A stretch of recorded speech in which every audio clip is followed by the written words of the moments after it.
if there is a tech startup, let's say, if there is a tech startup and the people that are working are not having a CTO, and they're outsourcing the project, would that be a good investment then? See, obviously, I will not say it's a bad investment if a startup is outsourcing the IT work. That's okay. If somebody's specialization is marketing, they should focus on marketing. But if they are an IT company building an AI and they are outsourcing, that is bad. Because they are dependent completely upon a third party who will definitely cheat them. Right? Generally, what happens is software companies build good codes for others and they start selling or using those codes for the competitors as well. Right? If you Google, you will find there will be more than 500 or maybe 1,000 suppliers who are building Dream 11 similar app for you. You Google Uber clone, you will find Uber clone. Whatever app you find Misho clone, you will be able to. And they are selling it for 25,000, 50,000, anything. But Shishir, don't you think that the competitors will anyways be there?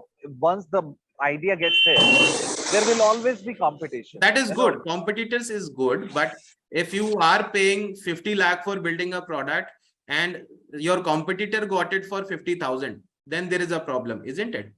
So because your competitor will use the rest for 49 lakh 50,000 for marketing and you will not be having that amount. So that is why Ashneer Grover says first mover does not ever get advantage.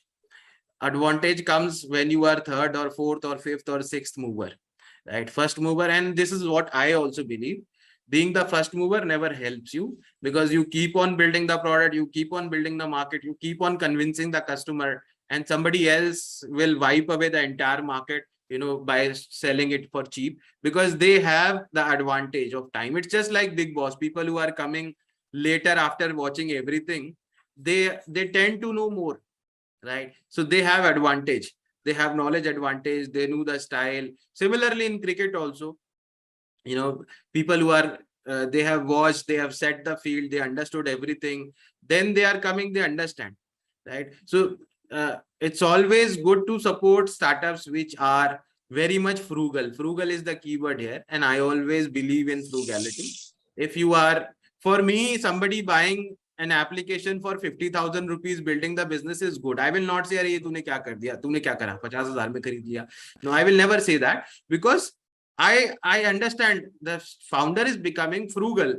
Obviously, they should have some IP of their own. They should have some customers or they know how to do digital marketing. Today's time, if you are not able to sell, then your survival of your startup is very much difficult. If you are able to build, does not matter, but you should be able to sell. Building a product is very much different from selling a product. You should be a good salesperson before you become a good inventor or a good innovator of the product.